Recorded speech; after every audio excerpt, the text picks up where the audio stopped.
From Pacifica, this is Democracy Now! Yemen, from the very jump of the so-called war on terror, has been a crucial fighting ground for the U.S. Washington's war in Yemen backfires. Has U.S. counterterrorism policy in Yemen strengthened the very threat it sought to eliminate? We'll speak with journalist Jeremy Scahill, just back from Yemen. His new cover story says the U.S. has ignited an Islamist uprising. Then tensions between Israel and Iran intensify as Iranian President Ahmadinejad announces his country's latest nuclear advances. The announcement comes on the heels of bomb blasts targeting Israeli diplomats in India and Georgia that followed the killing of another Iranian scientist. Iran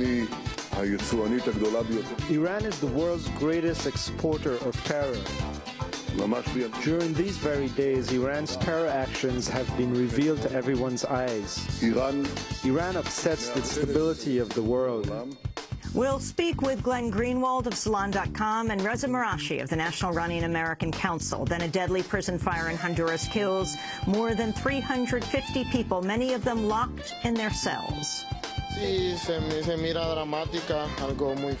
traumatic and horrible.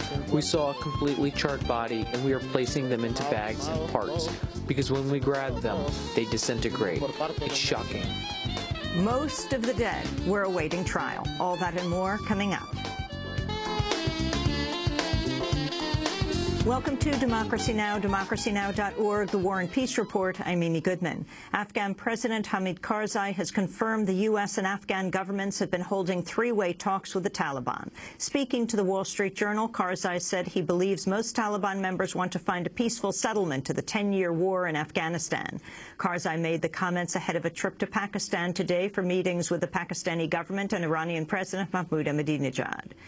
The U.S.-led NATO occupation force in Afghanistan has resumed sending prisoners to Afghan jails after a 5-month freeze.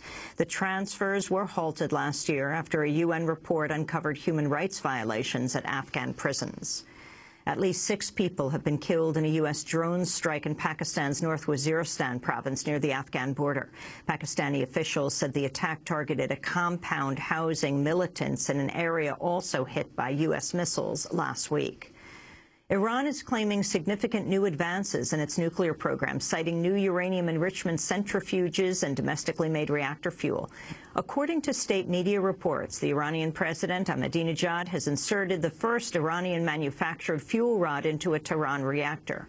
The U.S. has downplayed the announcement, calling it not big news. As it made the announcement, Iran also said it had delivered a letter to the European Union calling for new talks on its nuclear activities. Syrian troops have attacked the border city of Daraa, where the uprising against President Bashar al-Assad began 11 months ago. Residents have reported hearing explosions and machine gun fire.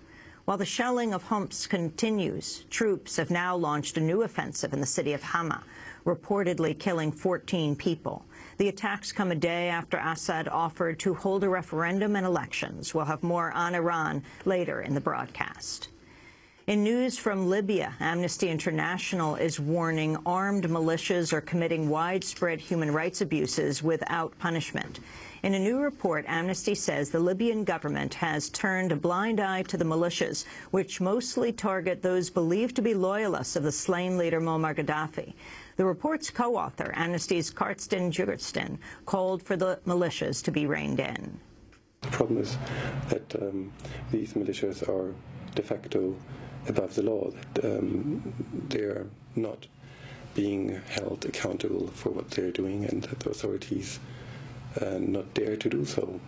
We are calling on the authorities to make first sure that those detention centers, which are existing throughout the countries and where people continue to be tortured and abused, that these detention centers are closed.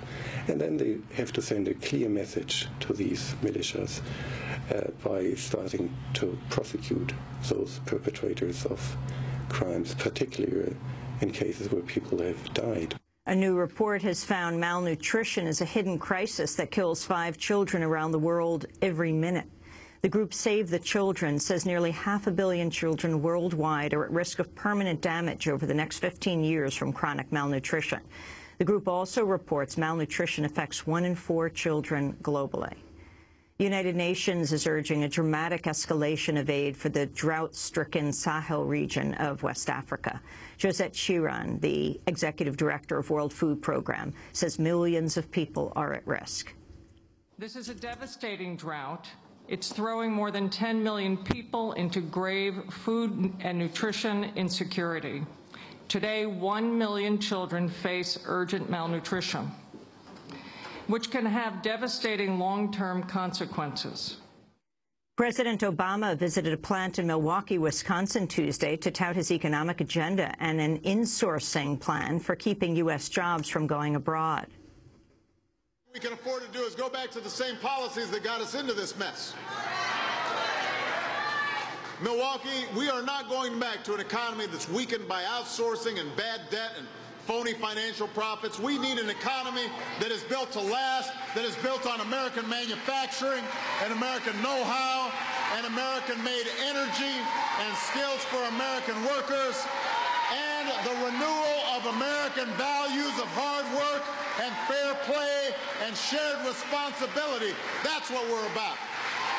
Obama's visit coincided with the first anniversary of the start of Wisconsin's statewide uprising against Republican Governor Scott Walker's attempt to eliminate collective bargaining rights for most public workers. But during his remarks, Obama made no mention of the struggle in Wisconsin. Walker himself pulled out of Obama's appearance, citing a bout with the flu. And World Bank President Robert Zoellick has confirmed he'll step down when his 5-year term expires in June. President Obama will be tasked with naming a successor with rumored candidates, including Secretary of State Hillary Clinton and former top economic advisor Lawrence Summers. Those are some of the headlines. This is Democracy Now!, democracynow.org, The War and Peace Report. I'm Amy Goodman. And I'm Juan Gonzalez. Welcome to all of our listeners and viewers around the country and around the world.